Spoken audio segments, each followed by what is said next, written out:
പുതിയൊരു വീഡിയോയിലേക്ക് എല്ലാ മാന്യ പ്രേക്ഷകർക്കും സ്വാഗതം. ഇന്ന് ഞാൻ നിങ്ങളുമായി പങ്കുവെക്കുന്ന അപ്ഡേറ്റ് ഇന്ന് കഴിഞ്ഞ റോ എപ്പിസോഡിൽ സെത്ത് റോളിൻസിൻ്റെയും കോഡി റോഡ്സിൻ്റെയും സെഗ്മെൻറ്റിൽ എന്തൊക്കെയാണ് പറഞ്ഞത് എന്നുള്ളതിനെ സംബന്ധിച്ചാണ്. അപ്പോൾ നമുക്ക് അധികം ദീർഘിപ്പിക്കാതെ നേരെ വീഡിയോയിലോട്ട് കൊടുക്കാം. ഇന്നത്തെ റോ എപ്പിസോഡിൽ കോഡി റോഡ്സിൻ്റെ ഒരു എൻട്രൻസോട് കൂടിയിട്ടാണ് ഈ ഒരു സെഗ്മെൻറ്റ് ആരംഭിക്കുന്നത്. കോഡി റോഡ്സ് വന്ന് പറയുന്നത് അതേ റോമൻ റീൻസിനെ ചലഞ്ച് ചെയ്യാൻ പോകുന്നതിനെ സംബന്ധിച്ചും അദ്ദേഹത്തിൻ്റെ സ്റ്റോറി ഫിനിഷ് ചെയ്യാൻ പോകുന്നതിനെ സംബന്ധിച്ചുമാണ്.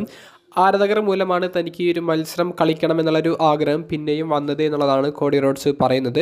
പക്ഷേ റോക്ക് എൻ്റെ എതിരെ വരുമെന്ന് ഞാൻ ഒരിക്കലും പ്രതീക്ഷിച്ചില്ല എന്നുള്ളതും റോക്ക് തൻ്റെ മുഖത്തടിച്ചതിന് ഞാൻ തിരിച്ചടിക്കുമെന്നുള്ളതും കോഡി റോഡ്സ് പറഞ്ഞു നിൽക്കുന്ന സമയത്താണ് വേൾഡ് ഹെവി വെയ്റ്റ് ചാമ്പ്യനായ സെത്ത് റോളിൻസ് അങ്ങോട്ടേക്ക് കയറി വരുന്നത്.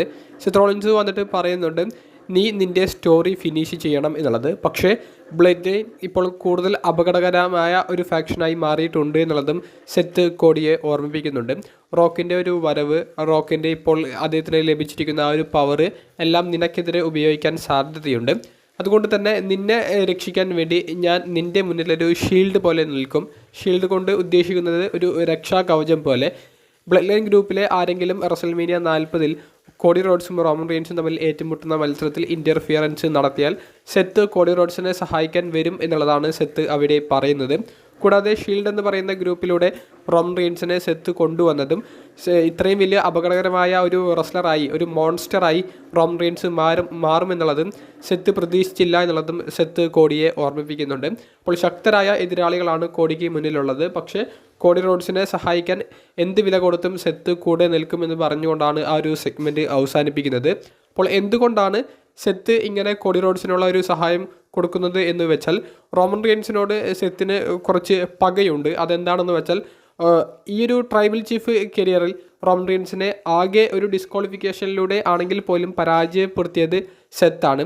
സെത്തിന് പിന്നീട് അതിനോടനുബന്ധിച്ച് ഒരു റീമാച്ച് ഒന്നും കിട്ടിയിട്ടുണ്ടായിരുന്നില്ല.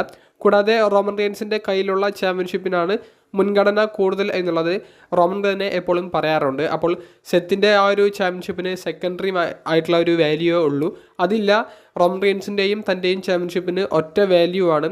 ഞങ്ങളുടെ ചാമ്പ്യൻഷിപ്പിന് പ്രയോറിറ്റി കൂടുതൽ ഈ ചാമ്പ്യൻഷിപ്പിന് ഒന്നുമില്ല. താനും ഒരു വേൾഡ് ചാമ്പ്യൻ ആണ് എന്നുള്ളത് സെത്തിനെ കാണിച്ചു കൊടുക്കണം. അപ്പോൾ അതിനൊക്കെ വേണ്ടിയിട്ടാണ് സെത്ത് കോഡി റോഡ്സിനെ സഹായിക്കാൻ വേണ്ടി നിൽക്കുന്നത്. റോമൻ റീൻസിൻ്റെ ആ ഒരു ചാമ്പ്യൻഷിപ്പ് റണ്ണ് എങ്ങനെയെങ്കിലും ഒക്കെ അവസാനിപ്പിക്കുക.